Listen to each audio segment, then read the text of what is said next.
আসসালামু আলাইকুম প্রিয় এইচএসসি 24 ব্যাচের শিক্ষার্থীরা, তোমরা যারা অনেক বেশি টেনশনে আছো যে ভাই আমাদের যদি পরীক্ষায় প্যারাগ্রাফ কমন না পড়ে সেক্ষেত্রে আমরা কিভাবে প্যারাগ্রাফ লিখবো। সো এরকম অনেক টেনশন তোমাদের কাজ করছে।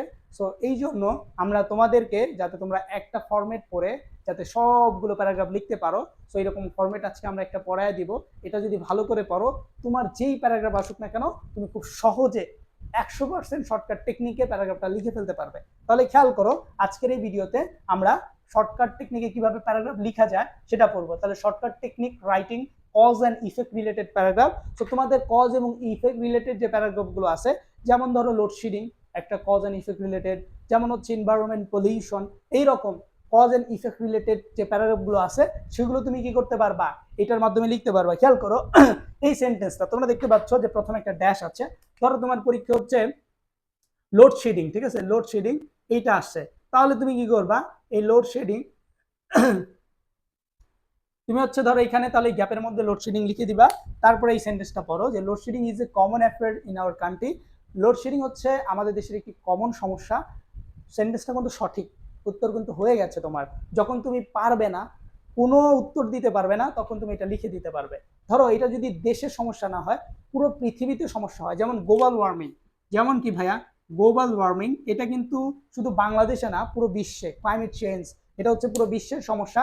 যখন বিশ্বের সমস্যার কথা বলা হবে তখন আমরা এই পরের লাইনটুকু দিব, কি দিব, যে global warming a great threat in the whole world, ঠিক আছে, তো এটা দিব। বাট যখন আমাদের শুধু দেশের কোনো সমস্যার কথা বলা হবে, ইন্ডিভিজুয়াল কোনো সমস্যা, তখন আমরা কি দিব, এটা দিব। দেন খেয়াল করো এখানে it is one of the major problem in modern time. বর্তমান সময় এটা হচ্ছে একটা মেজর সমস্যা, মানে গুরুতর সমস্যা বলতে পারি। ইন মডার্ন টাইম, বর্তমান সময়ে বা এই সময়ে। It is also talk, it is also talk of topic now day. এবং এই যে এখন কি, এটা হচ্ছে সবার মুখে মুখে, সবার মুখে মুখে একটা সমস্যা যে লোডশেডিং হচ্ছে, তাই না। দেন দেখো এখানে আবার লিখবে যে load shedding is increasing days by day, অর্থাৎ যতই দিন যাচ্ছে ততই কি হচ্ছে, লোডশেডিং বেড়েই যাচ্ছে। Which is affecting our normal life, এটা আমাদের যে প্রাত্যহিক জীবন আছে বা দৈনন্দিন জীবন আছে, সেই দৈনন্দিন জীবনের মধ্যে কি করতেছে, একটা ইফেক্ট সৃষ্টি করছে। দেন খেয়াল করো তোমরা, দেন এখানে তুমি দিতে পারো it causes, causes is causes many others problem, এটা হচ্ছে বিভিন্ন ধরনের সমস্যা সৃষ্টি করছে আমাদের দেশে অথবা পুরো সমাজে বা পুরো পৃথিবীতে। Then we think, we think man is mostly responsible for it, আমি চিন্তা করি বা আমার মতে এই যে সমস্যাটা হচ্ছে লোডশেডিং, এই সমস্যার পেছনে সব থেকে দায়ী হচ্ছে কি, মানুষ হচ্ছে এই সমস্যাটার পেছনে দায়ী and it is going out of our control, এবং এই যে দায়ী হয়েছে এবং এটা কি হচ্ছে দিন দিন আমাদের কন্ট্রোলের বাইরে চলে যাচ্ছে। তারপরে খেয়াল করো, এরপরে আমরা যদি দেখি, এরপরে খেয়াল করো for a developing country like Bangladesh, যেমন বাংলাদেশ একটা উন্নয়নশীল দেশ, এই load shedding really a great obstruction, হ্যাঁ এটা হচ্ছে বাংলাদেশের মধ্যে একটি ধ্বংসের কারণ।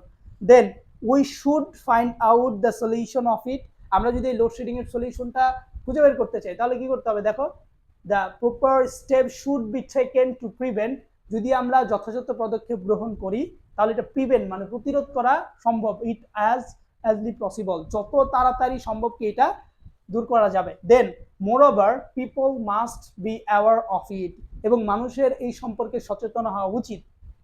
হ্যাঁ, we all should work jointly against this problem, আমরা যদি সবাই একত্র হয়ে এই সমস্যার মোকাবেলা করি তাহলে সেটা কি হবে, উই হোপ দ্যাট, আমরা আশা করছি, we will be able to overcome, আমরা অবশ্যই এটা কি করতে পারবো, ওভারকাম করতে পারবো load shedding in a day to come, অর্থাৎ খুব তাড়াতাড়ি আমরা এটা ওভারকাম করতে পারবো, খুব তাড়াতাড়ি, ঠিক আছে। সো তুমি যদি কোনো প্যারাগ্রাফ মুখস্থ না করতে পারো, তুমি যদি কোনো প্যারাগ্রাফ কমন না পাও, তাহলে তুমি এই ফরম্যাটটা লিখে দিয়ে আসতে পারবে, তোমার যত cause and effect related paragraph আসবে সেখানে। সো এবং এই প্যারাগ্রাফটা লিখলে কিন্তু তুমি 15তে 15 পাবা না। সো তুমি যদি 15তে 15 পেতে চাও তাহলে কিন্তু এই প্যারাগ্রাফটা লিখলে পাবা না। তো এই প্যারাগ্রাফটা জাস্ট যখন তোমার পরীক্ষায় কমন পড়বে না, বাট তোমার এখন লিখে তো দিয়ে আসতে হবে, তখন তুমি এই প্যারাগ্রাফটা লিখতে পারো। এবং এই প্যারাগ্রাফের মধ্যে তুমি আরো যদি 3-4টা সেন্টেন্স ভালো করে অ্যাড করতে পারো, মাঝখান দিয়ে, বাহির দিয়ে, বা পেছন দিক দিয়ে, বা লাস্টের দিক দিয়ে, তাহলে তুমি একটু বেশি নাম্বার পেতে পারো। তুমি সর্বোচ্চ এটা লিখে ধরো তুমি হচ্ছে 10, তুমি হচ্ছে 12 নাম্বার ক্রিয়েট করতে পারো বা পারো, ঠিক আছে, 12 নাম্বার পেতে পারো। তাহলে তোমার তো 12 নাম্বারটা পাইলা তুমি, তাই না। সো এইটা পাওয়ার জন্য তোমাকে কি করতে হবে, অবশ্যই লিখে দিয়ে আসতে হবে। সো এই ভিডিও ভালো লাগলে অবশ্যই কমেন্টে জানাবা যে এইরকম শর্ট টেকনিক আরো তোমরা চাচ্ছ কিনা। আসসালামু আলাইকুম রহমতুল্লাহি ওয়া বারাকাতুহু।